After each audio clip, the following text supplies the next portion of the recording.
கஜேந்திரன் என்னும் யானையை ஒரு முதலை காலை பிடித்து இழுத்தது. உடனே அது பகவானை நோக்கி ஆதிமூலமே என்று கதற, அவர் ஓடி வந்து முதலையை கொன்று கஜேந்திரனை காப்பாற்றினார் என்பது கதை. ஆனால் புகழேந்தி புலவர் இதற்கு கொடுக்கும் விளக்கம் புது மாதிரியானதொரு பொருள் பொதிந்ததும் ஆகும். கஜேந்திரனின் காலை பிடித்து இழுத்த முதலைக்கு பகவான் நாராயணனை தரிசிக்க வேண்டும் என்கிற ஆசை வெகுவாக இருந்தது. அதற்கு பகவானுடைய காலை பிடிப்பதை விட பகவானுடைய அடியார்களின் காலை பிடிப்பதுதான் சிறந்த வழி என்று கேள்விப்பட்டிருந்தது. எந்த பக்தனின் காலை பிடிக்கலாம் என்று அது வெகு நாள் காத்திருந்தது. கஜேந்திரன் தினம் குளத்தில் இறங்கி 1008 தாமரை மலர்களை பறித்து பகவானுக்கு அர்ச்சனை செய்ததை பார்த்தது. கஜேந்திரனை விட சிறந்த பக்தனை கண்டுபிடிக்க முடியாது என்று நினைத்து முதலை அதன் காலை பிடித்தது.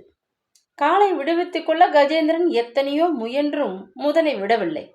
ஆனால் கஜேந்திரன் பகவானை நோக்கி ஆதி மூலமே என்று கூப்பிட பகவான் விரைந்தோடி வந்தார். அவருடைய தரிசனம் முதலைக்குத்தான் முதலில் கிடைத்தது. முதலையை கொன்று அதற்கு மோட்சத்தை கொடுத்த பிறகுதான் கஜேந்திரனை கவனித்தார்.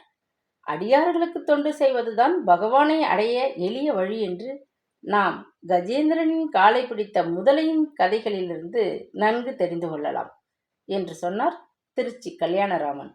படித்ததில் பிடித்தது.